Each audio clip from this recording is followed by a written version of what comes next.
Hi, it's wonderful to have you here. Thank you for joining me for this 11 things that can save you money and maximize your profits presentation that I put together because I work with so many Airbnb hosts and owners, and I see them making mistakes that are very avoidable with a little bit of tweaking and, of course, with the help of a designer. But whether you hire a professional designer or not, these are 11 things that you really need to know to make sure that you're getting the most out of every stay and keeping your calendar booked, getting raving reviews. That's what it's all about, right? So let's get into this. I want to share my screen with you. All right. But first of all, I'm Amy Vartnick. I'm the owner of Rough Diamond Studios in Akron, Ohio, an Airbnb design business. I also do a little bit of staging on the side still. And I have spent the last few decades mastering the art of interior design, staging, and now Airbnb design. And in addition to that, I'm a total bookworm. I am a history nerd, a nature lover.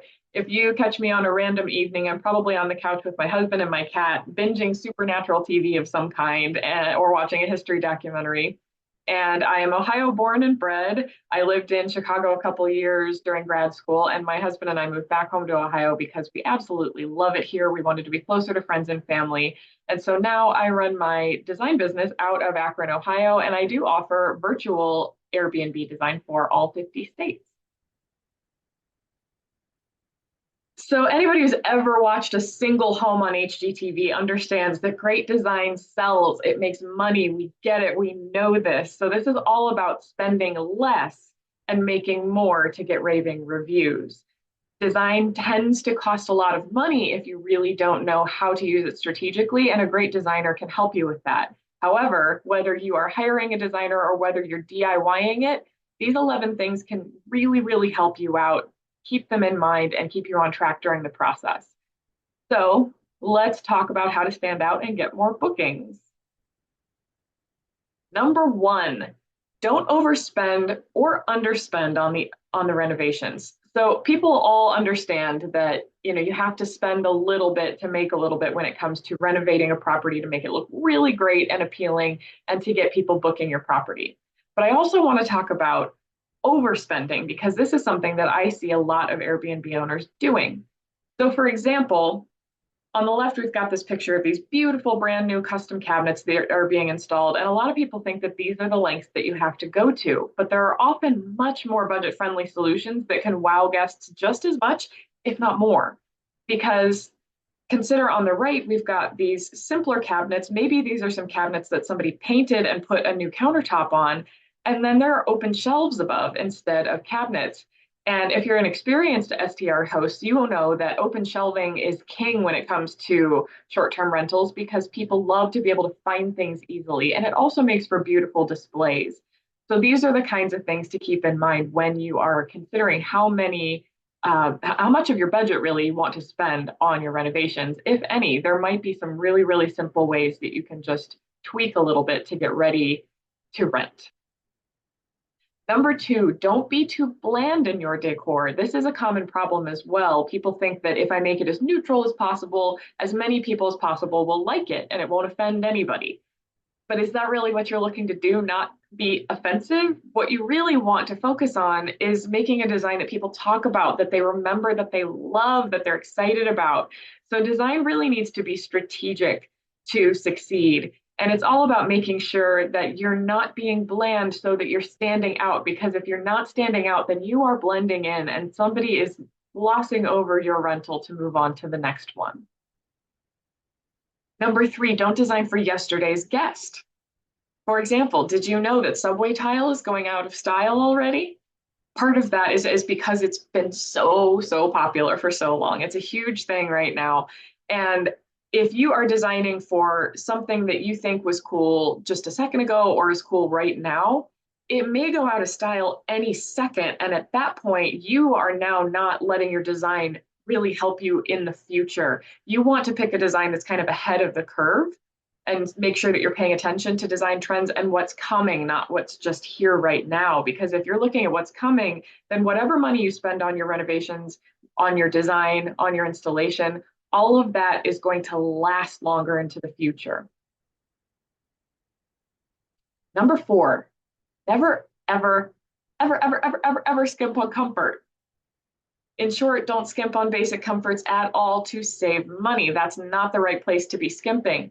There are certain things that you can do to make sure that you're spending your money in the right places. And one of the key aspects of this is you can sometimes skimp on things that aren't being touched or used. So, for example, if your art that's on the wall doesn't feel sturdy, as long as it looks good, it doesn't matter because nobody's going to be touching it. But the things that people are sleeping on, the mattress, the bedding, the things that people are using and touching, those are the things that you really want to make sure you're getting high quality.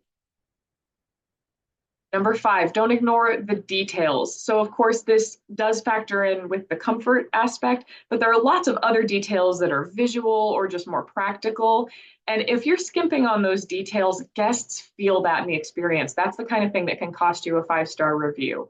So, making sure that you're paying attention to little things like, are there all of the kitchen tools that they need? And are they somewhere that they can find them extremely easily? It's about practicality. It's about making sure that the property functions the way that you want it to. And so, really thinking through every single detail of what might a guest need, and if they need it, where would they look for it, is really, really important. Number six, don't forget a project manager.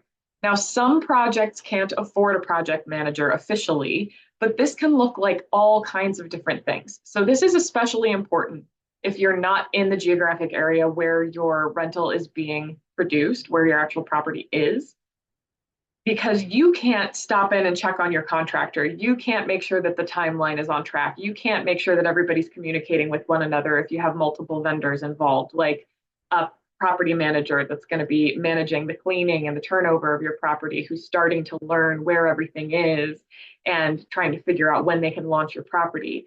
A contractor, a designer, maybe you've got some other contractor, a subcontractor that needs to get in there, and you need to make sure that all of these things are happening in the right timeline, in the right order, and that everybody's contracts are being respected. So for getting a property manager is something that I see a lot of people do, and it's really important to budget that in from the beginning because it will save you every penny that you spend and more on delays and mistakes. This is the kind of person that can accept deliveries for you if you don't have a designer on site that's able to do that. This is the kind of role that can fulfill making sure that your contractor is doing what they said they're going to do and making sure that all of these schedules work.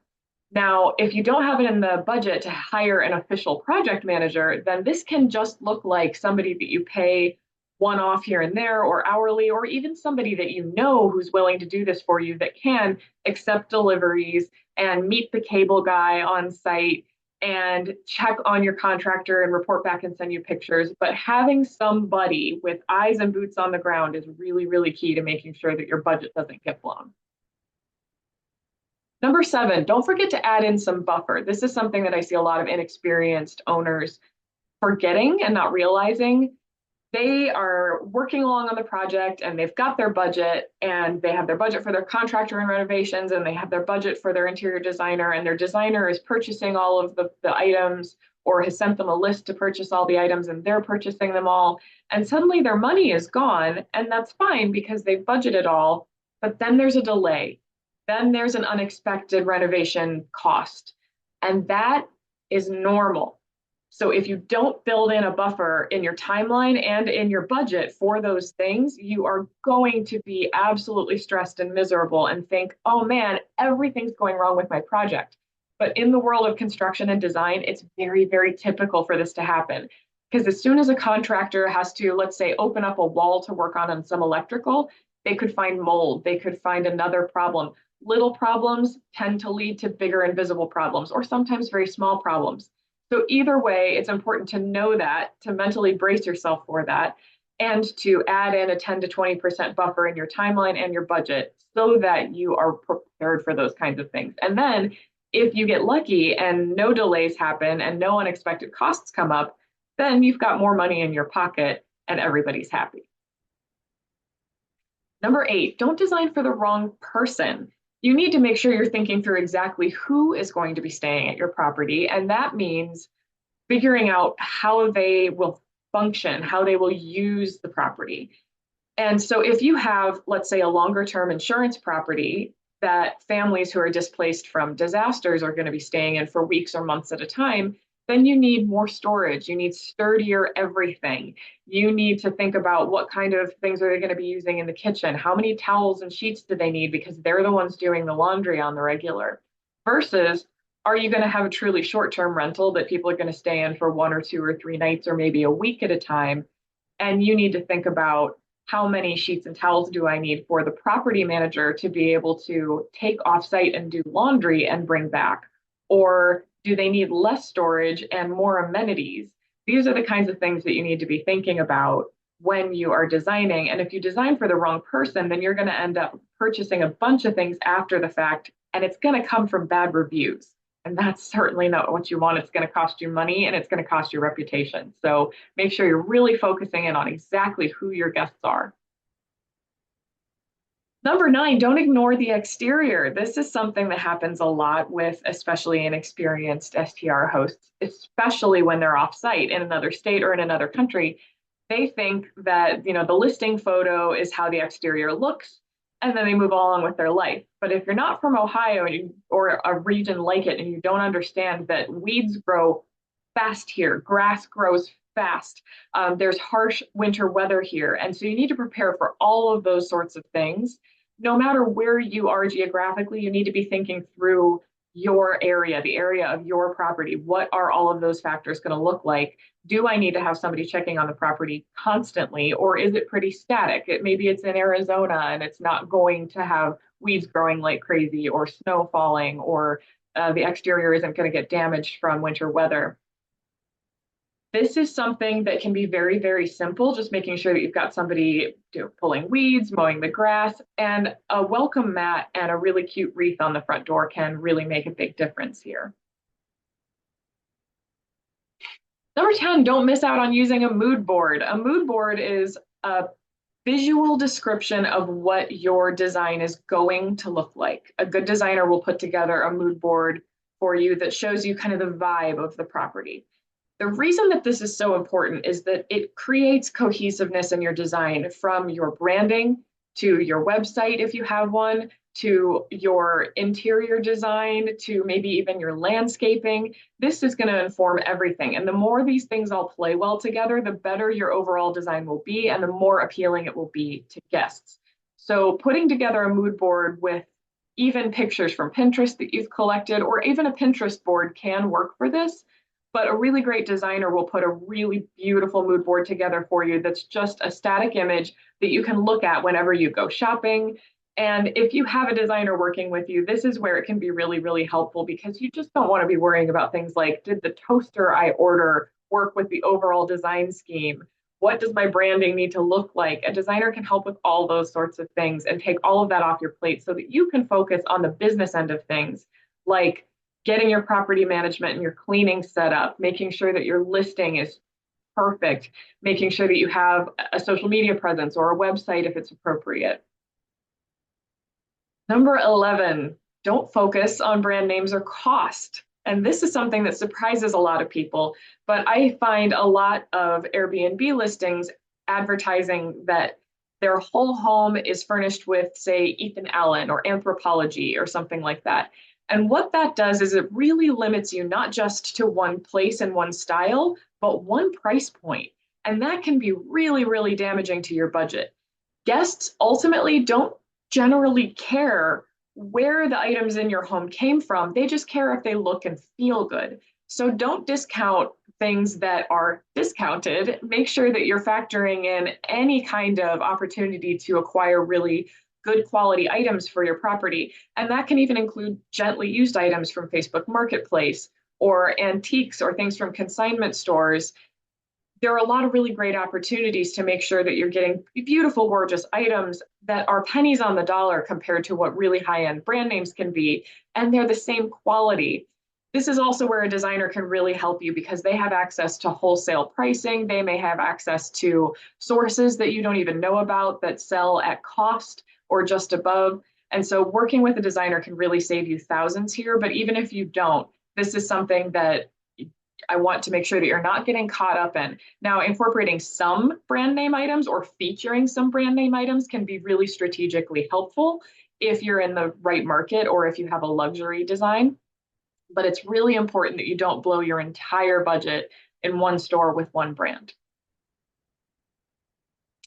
So I hope this really helped you. And of course, shameless plug if you're interested in working with a virtual designer or if you're in the Ohio area or surrounding areas and you're interested in full service installation or consulting or a refresh on your design, I would love to talk to you about whether or not we'd be a good fit. I'm all about staying on trend, on budget, on time. It is really important to me to create a gorgeous finished product that you and your guests absolutely love.